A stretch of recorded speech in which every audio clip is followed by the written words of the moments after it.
Shalom. Call Halayim La Yahweh by Hashem Yahweh Shai by Hashem Rakakwadash. Double honors to the elder apostles, the elders of Great Millstone as GMS. Peace and blessings to the Akim and a few Akwath across the four winds. This is your brother Bata Maya from Great Millstone, Houston, coming to you with a quick hit. Now, I saw this and I read it. The more money a couple spends on their wedding and engagement rings, the more likely they are to divorce. Study reveals. First thing that came to my mind was in the days of Noah. We're in the last days of the last days. You know, people are still planning weddings. I know I was supposed to go to a wedding a couple months back in Miami. I wanted to go, but it wasn't the right time. But I would have loved to go, so I could bring it out with the brothers in Florida, in South Florida, in Miami. And then you got GMS Miami, then you have GMS West Palm, shalom to them brothers. But it's just our people have no clue as to what's going on around them. I have another cousin that's planning a wedding next summer. Like, they don't even know what's going to happen January 1st. That's going to be, that's going to be the day. I'm excited for, going into 2024 because if you've been prophesying or if you've been, into your scriptures or listening to the prophets, you'll know that, hey, our salvation is nearer than what we believe.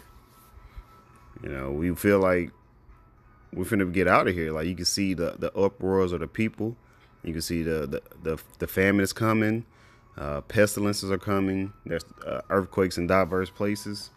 Matter of fact, I was gonna get straight to the point, but Matthew chapter 24. I'm just gonna stay in this chapter anyway, but I'm gonna scroll up. Matthew chapter 24, verse 6. And ye shall hear of wars and rumors of wars. See that ye be not troubled, for all these things must come to pass, but the end is not yet. So we are hearing about World War III. That's been in the news. World War III is a hot topic right now. The draft is a hot topic also. It was swept under the rug. I think it was a year or two ago when I think it was the Iranian top guy in Iran. Was it Soleimani, was sent to the spirit world. But we're not troubled. We're excited. We look forward to these days because we know the sooner these things pop off, these prophecies come to pass, the closer we are to being saved. Matthew 24:7. For nation shall rise against nation and kingdom against kingdom, and there shall be famines and pestilences and earthquakes in diverse places.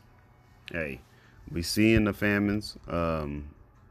As the elders go into it, it's already a famine because this devil, Esau Edom, the self-proclaimed white man, what is he doing? He has lab-grown meat. He has genetically modified organisms. We not eating real food. When you go into pestilence, he's going to push more diseases soon. Like he did with the C-19. I've been calling it the C-23. I need to go ahead and call it the C-24 because I'm pretty sure they're going to release something that's really more deadly because, they want to decrease the population by 10 to 15%. But it's going to be, all of this is the Lord's doing. The Lord is going to decrease the population because this place, Babylon the Great, or the virgin daughter of Babylon, has to be uprooted. This place has to be laid desolate. This is America. It has to be laid desolate by thermonuclear fire and earthquakes in diverse places. Man, there's been so many earthquakes going on. I can't remember what the place was. It slipped my mind, but they had so many, like 1,000 something earthquakes in one day or within the first 2 or 3 days, like 48 hours or so. Hey, the Lord he's picking up the pace. Especially when coming into 2024, Lord willing, we can get out of here by 2024. Matthew 24:8. All these are the beginning of sorrows. Hey, I just want to see Salakia. All these are the beginning of sorrows. So, even though all of these are the beginning of sorrows, hey, We're cheerful. We know that our salvation is drawing nigh. We're not worried. We're not troubled because we have faith in the Lord Yahweh Shem Shah that He'll deliver us. If we continue to push this gospel, this good news to our brothers and sisters across the four winds. You so-called Negroes, Latinos, and Native Americans. But scrolling down in the book of Matthew, chapter 24, verse 37. But as the days of Noah were, or Noah, so shall also the coming of the Son of Man be. So at the time of Noah, Noah was prophesying about 100. Well, I don't want to say about. He's prophesying 120 years before they actually had rain. We're prophesying now before the Lord rains thermonuclear fire upon Babylon the Great and other portions of the world. And at the same time, as the nukes are going to be going off, Yahweh Shah is going to return on the fathership, which is the so-called UFO, this massive mountain-sized chariot, what you call they call them a UFO, which is really an IFO. It's an unidentified flying object, or they call them UAPs, unidentified area phenomenon, but it's identified in the scriptures as clouds or the chariots. But the Lord is going to, Yahweh Shah is going to show up simultaneously as the nukes are being fired off during the midst of World War III, also in a company with the angels. Matthew 24 and 38.